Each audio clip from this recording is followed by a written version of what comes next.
Setiap hari kita melakukan rutinitas makan berikut: sarapan pagi, makan siang, dan makan malam. Semua kegiatan makan kita tadi tentu menghabiskan berbagai jenis makanan, sehingga terbentuk energi yang bisa kita gunakan untuk beraktivitas sehari-hari. Nah, tahukah teman-teman kalau setiap makanan yang kita makan mengandung zat-zat tertentu? Untuk mengetahuinya lebih lanjut, yuk kita ikuti terus video ini. Kita akan belajar zat-zat makanan yang diperlukan tubuh. Pada dasarnya, kita harus memenuhi kebutuhan energi kita dengan mengkonsumsi makanan. Zat-zat yang terkandung dalam makanan kita tadi berdasarkan jumlah kebutuhannya bagi tubuh dikelompokkan menjadi dua, yaitu zat makanan makro dan zat makanan mikro. Zat makanan makro yaitu zat makanan yang diperlukan tubuh dalam jumlah yang besar, antara lain berupa karbohidrat, protein, lemak, dan air. Zat makanan mikro adalah zat makanan yang diperlukan tubuh dalam jumlah sedikit, seperti vitamin dan mineral. Jadi, secara umum, tubuh kita membutuhkan zat-zat berikut: karbohidrat, lemak, protein, vitamin, mineral, dan air. Semuanya memiliki peranan yang berbeda-beda bagi tubuh kita. Yuk kita bahas satu persatu. Pertama, karbohidrat. Karbohidrat merupakan senyawa organik yang berasal dari gula. Berdasarkan gugus gula penyusunnya, karbohidrat dibedakan menjadi monosakarida, disakarida, dan polisakarida. Monosakarida merupakan karbohidrat yang memiliki susunan molekul paling sederhana. Monosakarida mempunyai rasa yang manis dan mudah larut dalam air. Contohnya glukosa, fruktosa, dan galaktosa. Semua jenis monosakarida ini banyak terdapat pada buah-buahan. Disakarida terdiri atas dua molekul monosakarida, memiliki rasa yang manis dan mudah larut dalam air. Contohnya laktosa, sukrosa, dan maltosa. Laktosa terdapat dalam bahan makanan yang berasal dari hewan, misalnya air susu. Sukrosa banyak terdapat dalam gula pasir yang dikonsumsi, dan maltosa terdapat di dalam biji-bijian. Polisakarida merupakan karbohidrat yang memiliki susunan molekul yang kompleks, memiliki rasa manis dan sukar larut dalam air. Contoh polisakarida adalah amilum, glikogen, dan selulosa. Amilum banyak terdapat di dalam umbi-umbian, glikogen dalam otot dan hati hewan, sedangkan selulosa di bagian serat tumbuhan. Di dalam tubuh kita, karbohidrat berfungsi sebagai sumber energi, mengatur proses metabolisme tubuh, menjaga keseimbangan asam dan basa, mencegah konstipasi atau susah buang air besar, membantu penyerapan kalsium, dan sebagai bahan pembentuk sel, jaringan, dan organ tubuh. Zat kedua adalah lemak. Lemak merupakan zat organik hidrofobik yang sukar larut dalam air, tetapi bisa larut dalam pelarut organik seperti ether dan kloroform. Lemak adalah makromolekul. Jika dipecah akan menghasilkan 3 molekul asam lemak dan 1 molekul gliserol. Lemak sering disebut juga dengan lipid dan tersusun atas unsur karbon, hidrogen, dan oksigen. Berdasarkan komposisi kimianya, senyawa lemak dibedakan menjadi 3 macam, yaitu lemak sederhana tersusun atas trigliserida, yaitu 1 gliserol dan 3 asam lemak. Contohnya lilin, plastisin, dan minyak. Lemak campuran merupakan gabungan antara lemak dan senyawa bukan lemak seperti protein, fosfat, dan glukosa. Contohnya fosfolipid. Dan derivat lemak merupakan senyawa yang dihasilkan dari proses hidrolisis lipid, misalnya kolesterol, asam lemak, gliserol, dan sterol. Sedangkan berdasarkan ikatan kimianya, asam lemak dibedakan menjadi asam lemak jenuh yang bersifat non-esensial karena dapat disintesis oleh tubuh. Umumnya berwujud padat pada suhu kamar dan banyak terdapat pada daging, keju, susu, dan mentega. Lemak ini berasal dari lemak hewani. Asam lemak tidak jenuh, bersifat esensial karena tidak dapat disintesis oleh tubuh. Umumnya berwujud cair pada suhu kamar, contohnya minyak kedelai, minyak kelapa, minyak goreng, dan lemak ini berasal dari lemak nabati. Bagi tubuh, lemak berfungsi sebagai penghasil energi tertinggi, pelindung tubuh dari pengaruh suhu rendah, pelarut vitamin A, D, E, dan K, pelindung bagi alat tubuh yang lunak, salah satu bahan penyusun membran sel, garam empedu, hormon, vitamin, dan asam folat di dalam hati, dan sebagai cadangan makanan sehingga tubuh kita bisa menahan rasa lapar. Bisa dimengerti ya? Zat makanan berikutnya adalah protein. Protein tersusun atas satu atau lebih polimer. Setiap polimer tersusun atas monomer-monomer yang disebut asam amino. Berbagai jenis asam amino membentuk rantai panjang melalui ikatan peptida dan protein. Asam amino pada protein mengandung unsur nitrogen, hidrogen, oksigen, dan karbon. Asam amino dapat dibedakan menjadi 3 golongan, yaitu asam amino esensial, merupakan asam amino yang tidak dapat disintesis tubuh, jadi diperoleh dari luar tubuh melalui makanan. Contohnya lisin, leusin, isoleusin, metonin, treonin, dan valin. Berikutnya, asam amino semi-esensial hanya dapat dibentuk oleh tubuh dalam kondisi tertentu, sehingga asam amino ini dapat menghemat pemakaian asam amino esensial. Contohnya arginin, histidin, titrosin, sistin, glisin, dan serin. Terakhir, asam amino non-esensial dapat disintesis oleh tubuh dengan bahan baku asam amino lainnya, misalnya asam glutamat, asam aspartat, glutamin, prolin, dan alanin. Berdasarkan fungsinya dalam aktivitas sel, protein dibedakan menjadi protein struktural, merupakan protein yang berfungsi membentuk struktur sel, misalnya protein perifer, dan protein integral yang menyusun membran sel. Protein fungsional adalah protein yang berperan melakukan fungsi-fungsi tertentu dalam sel, misalnya homeostatis, imunitas, metabolisme, dan transport zat.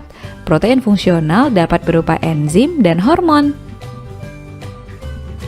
Bahan makanan yang banyak mengandung protein dapat digolongkan menjadi 2 macam, yaitu protein hewani, merupakan protein yang diperoleh dari hewan seperti telur, ikan, dan daging, dan protein nabati, protein yang diperoleh dari tumbuhan seperti tempe, tahu, kacang hijau, kacang kedelai, dan sayuran.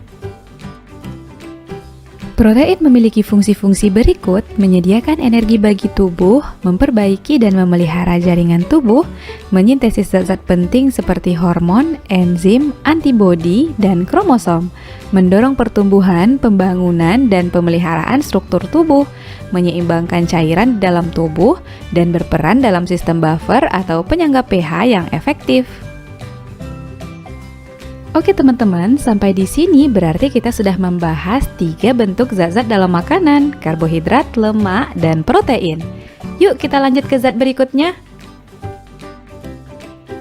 Vitamin merupakan senyawa organik yang diperlukan tubuh untuk memperlancar metabolisme, namun tidak berfungsi menghasilkan energi. Vitamin diperlukan tubuh dalam jumlah yang sedikit, namun perannya tidak bisa digantikan oleh zat lain. Kekurangan vitamin di dalam tubuh kita disebut dengan avitaminosis. Nah teman-teman, inilah jenis vitamin secara umum: vitamin A, B, C, D, E, dan vitamin K.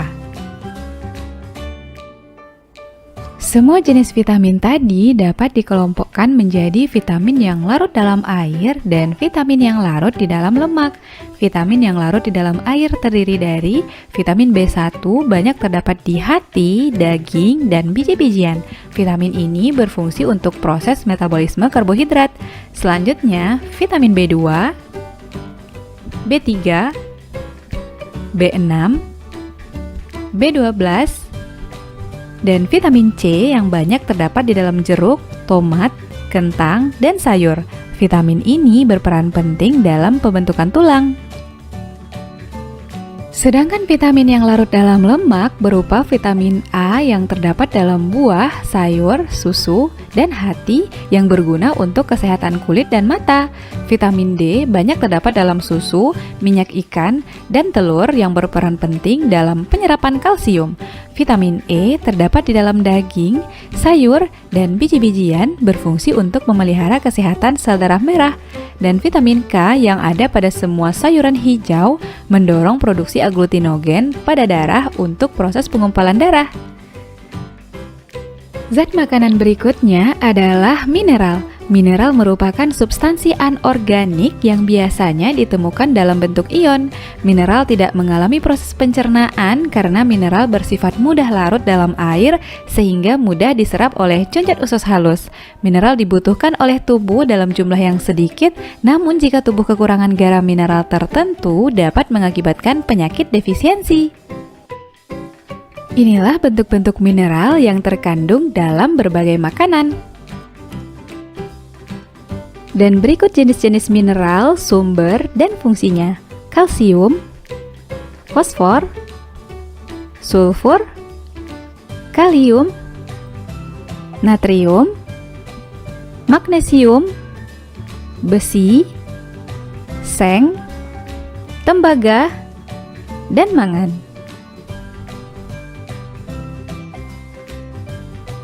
Berdasarkan jumlah yang diperlukan tubuh, garam mineral dapat dikelompokkan menjadi dua, yaitu unsur makro, misalnya natrium, kalium, fosfor, kalsium, magnesium, dan unsur mikro, misalnya seng, besi, tembaga, mangan, yodium. Dan zat yang terakhir adalah air. Air sangat dibutuhkan tubuh sebagai pelarut dalam proses metabolisme. Kandungannya sekitar 70% dari berat tubuh. Tubuh kita memerlukan kurang lebih 2,5 liter air setiap harinya untuk mengganti cairan tubuh yang hilang dalam bentuk keringat dan urin. Keseimbangan air dalam tubuh diatur oleh beberapa kelenjar hormon, misalnya kelenjar hipofisis, anak ginjal, dan kelenjar tiroid. Dan kebutuhan air dalam tubuh dapat dipenuhi dari air minum, makanan, buah, dan sayuran. Jika tubuh kita kehilangan cairan secara berlebihan, maka dapat mengakibatkan dehidrasi. Di dalam tubuh kita, air memiliki banyak peranan penting, di antaranya untuk mengatur suhu tubuh, melindungi jaringan dan organ tubuh, membawa oksigen dan nutrisi ke seluruh sel tubuh, mengangkut sisa-sisa metabolisme keluar tubuh, sebagai medium berbagai reaksi kimia di dalam tubuh, dan mengurangi beban kerja ginjal dan hati dengan membuang kotoran keluar dari tubuh. Nah teman-teman, itulah keseluruhan zat yang terkandung dalam makanan kita. Banyak sekali ya manfaatnya bagi tubuh. Agar peranan zat makanan tidak terganggu dan dapat berfungsi maksimal, kita perlu menjaga kadarnya di dalam tubuh dengan menghitung jumlah energi yang dihasilkan makanan dan kebutuhan tubuh kita. Inilah penghitungan kalori dari bahan makanan berdasarkan nilai kalori hasil proses pencernaan.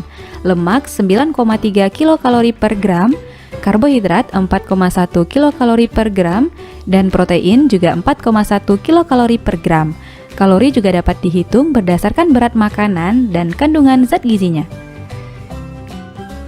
Selain menghitung kalori, kita juga dapat menjaga pola makan dengan menu makanan seimbang. Menu makanan seimbang adalah menu makanan yang terdiri atas beraneka ragam makanan dalam jumlah dan proporsi yang sesuai, sehingga memenuhi kebutuhan gizi kita untuk pemeliharaan dan perbaikan sel-sel tubuh dalam proses kehidupan dan perkembangan. Jadi, makanan kita perlu mengandung 6 unsur zat tadi sesuai kadarnya ya. Kecukupan energi setiap orang dapat diketahui dengan menghitung nilai BMI dan BMR. BMI atau Body Mass Index merupakan salah satu cara untuk mencapai kesetimbangan energi dengan memperhatikan berat dan tinggi badan dengan rumus berikut. Berat badan dalam kilogram dibagi nilai kuadrat tinggi badan dalam satuan meter.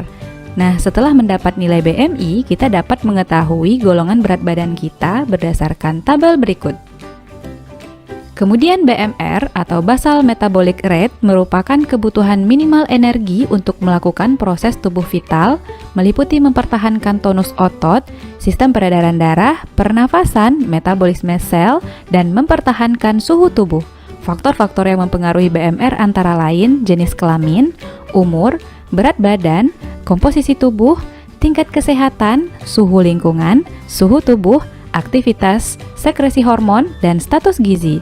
Ada beberapa cara untuk menghitung BMR, yaitu rumus BMR menurut Harris Benedict dan menurut standar WHO sesuai tabel berikut. Nah, agar teman-teman lebih paham, mari kita coba selesaikan contoh soal berikut. Soal pertama, terdapat beberapa jenis makanan, kita diminta mengurutkan makanan yang menghasilkan energi terbesar. Untuk menjawabnya, kita perlu tahu kandungan kalori yang dihasilkan oleh makanan-makanan tersebut. Nasi merupakan karbohidrat, kandungan kalorinya 4,1 kilokalori per gram. Keju mengandung lemak dengan kalori 9,3 kilokalori per gram. Roti adalah karbohidrat, 4,1 kilokalori per gram. Tempe mengandung protein 4,1 kilokalori per gram. Kuning telur banyak mengandung lemak dengan kalori 9,3 kilokalori per gram. Dan tahu mengandung protein 4,1 kilokalori per gram. Jadi, makanan dengan energi terbesar adalah keju dan kuning telur. Jawabannya C, 2 dan 5. Soal kedua. Diberikan beberapa fungsi mineral, kita diminta menentukan pernyataan yang merupakan fungsi natrium. Sebelumnya, kita sudah membahas beragam fungsi unsur mineral, dan natrium yang dihasilkan garam memiliki fungsi-fungsi berikut: menjaga keseimbangan asam dan basa darah, memelihara keseimbangan cairan dalam tubuh, dan mengatur transmisi rangsangan pada sistem saraf. Jadi, fungsi natrium ditunjukkan oleh nomor 2, 4, dan 5. Jawabannya D. Soal ketiga, diberikan data fisik dan aktivitas Nuri, kita diminta menentukan jumlah energi yang diperlukan Nuri dalam sehari. Untuk menghitungnya, kita perlu tentukan nilai BMR Nuri sebagai perempuan yang berumur 16 tahun berdasarkan tabel menurut Haris Benedik. BMR sama dengan 655 ditambah 9,6 dikali berat badan, ditambah 1,8 kali tinggi badan, dan dikurang 4,7 kali umur. Kita masukkan berat badan Nuri yaitu 58 kg, tinggi 165 cm, dan umur 16 tahun sehingga diperoleh BMR 1433,6 kilokalori. Untuk menghitung energi, kita kalikan BMR dengan pengali kalori berdasarkan aktivitas. Karena Nuri beraktivitas sedang, maka 1433,6 kilokalori kita kali 1,7. Jadi energi yang dibutuhkan Nuri sehari adalah 2437,12 kilokalori. Jawabannya C. Oke teman-teman, berarti di video kali ini kita sudah membahas zat-zat yang terkandung dalam makanan kita. Karbohidrat sebagai sumber energi utama tubuh, lemak sebagai sumber energi cadangan bagi tubuh, protein untuk pertumbuhan dan pembentukan jaringan pada organ tubuh, vitamin yang mengatur sistem metabolisme tubuh, mineral mengatur keseimbangan cairan, asam, basa, dan metabolisme tubuh, dan air mengatur suhu dan menjadi medium reaksi kimia bagi tubuh. Bisa dipahami ya? Demikianlah pembahasan kita tentang zat-zat makanan yang diperlukan tubuh.